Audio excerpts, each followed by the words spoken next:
شوی دی یا صورت لیکلی شوی دی یا بل څه شي لیکلي هغې ته بار بار په مانځه کې کتل او هغه پړاول دا هم په مانځه کې خلل راولي نو مکروه دي. په هغې باندې دې په مانځه کې نظر نه اچي بلکې په مانځه کې خو همدا حکم دی چې دی به د سجدې ځای ته ګوري. اعوذ بالله من الشیطان الرجیم بسم الله الرحمن الرحیم. چا تپوس کړی دی چې یو سړی آینې ته مخامخ ولاړ دی او لمونځ کوي. آینه ده یا کړکۍ ده او یا بل څه داسې شی دی چې په هغې کې د انسان عکس او د هغه یعنې صورت او شکل چې کوم دی ښکاري نو دې ته لمونځ کول چې کوم دی یعنې څنګه دي. بعضې خلک دا وایي که نه په زړه کې راشي چې یا دا مخامخ ماته بل انسان ولاړ دی یا بوت دی نو آیا زه دې ته سجده کوم دا زما لمونځ کېږي که نه کېږي. نو لمونځ کېږي په مانځه کې فرق نه راځي. البته دومره خبره دا ده چې دی به شیشې ته ګوري نه چې خپل عکس پکې ګوري ځکه چې د ده د مانځه په خشوع او خضوع کې به خلل راځي. د مانځه کې به د ده توجه بدلېږي نو هغه شیشې ته دی هغه خپل تصویر ته دی یعنې ګوري نه. بعضې وخت جومات کې تاسو کتلي چې د شیشو کړکۍ وي نو په هغې کې خامخا د انسان عکس ښکاري یا دغه رنګې جومات کې ګلکاري شوي وي هغې کې د انسان چې کوم دی عکس ښکاري. نو په مانځه باندې اثر نه پرېږدي خو دی بار بار نظر چې کوم دی په هغه شیشه یا په آینه باندې یا په هغه کړکۍ باندې نظر نه اچوي. دی په مانځه کې خپل د سجدې ځای ته ګوري.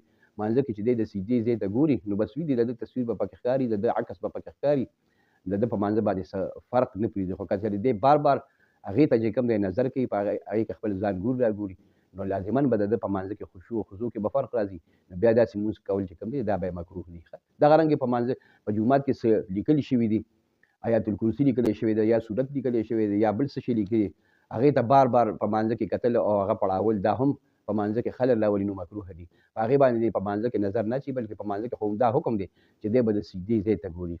نو د سجدې ځای ته به ګوري نو د ده خشوع خضوع دا به برابرې. نو البته که د هغې باندې د دې نظر هم پرېوځي نو مطلب دا دی چې هغه لمونځ کې خلل راځي نو دغې وجې نه دی به شیشې ته ګوري نه به آینې ته ګوري نه به هغه لیکلو ته ګوري. دی به خپل نظر یعنې مطلب دا دی په د سجدې په ځای باندې مرکوز ساتي. البته مانځه کې د ده څه فرق نه راځي لمونځ ورسره چې کوم دی کېږي. بله مسله دا ده چا تپوس کړی دی د یو انسان دی هغه نه مسلمان هغه لمونځ کوي او په مانځه کې ترېنه اوله قاعده هېره شوه او دی ډایرکټ چې کوم دی درېیم رکعت یعنې څلور رکعتیز لمونځ دی یا درې رکعتیز لمونځ دی.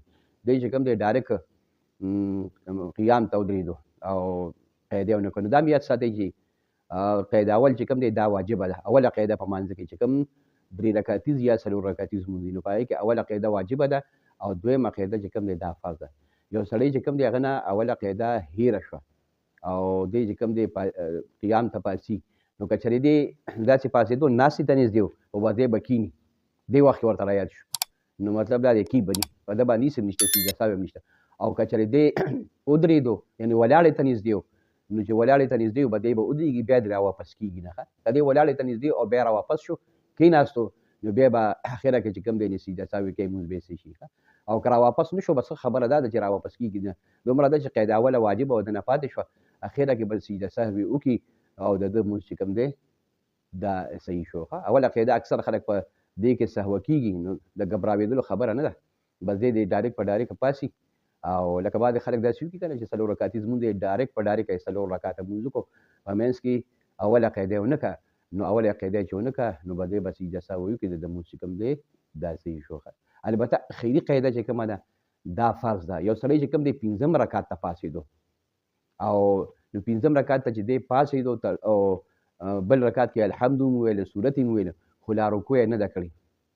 لا رکوع سره دا او سجدې سره یې دا لمونځ نه دی مقید کړی نو دی به بیا راواپس شي او کښې به ني کښې به ني اخره کې به چې کوم دی سجده سهو وکړي د ده لمونځ چې کوم دی صحیح شو ځکه چې قاعده اخره فرض ده نو دی به قاعده اخرې ته راواپس کېږي.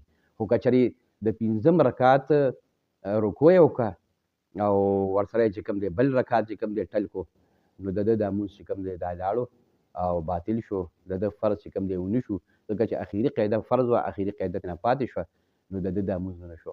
نو اوس دا لمونځ چې کوم دی پنځه رکعته شو نو بیا به داسې چل وکړي چې یو رکعت به ورسره بل هم وکړي سلام به نه ګرځوي بل رکعت به ورسره وکړي او په شپږم رکعت باندې به دې سلام وګرځوي چې دې سلام وګرځوي نو د ده دا لمونځ چې کوم دی کم از کم نفل وګرځېدو نفل ثواب درته میلاو شو فرض به چې کوم دی بیا واپس راوګرځوي.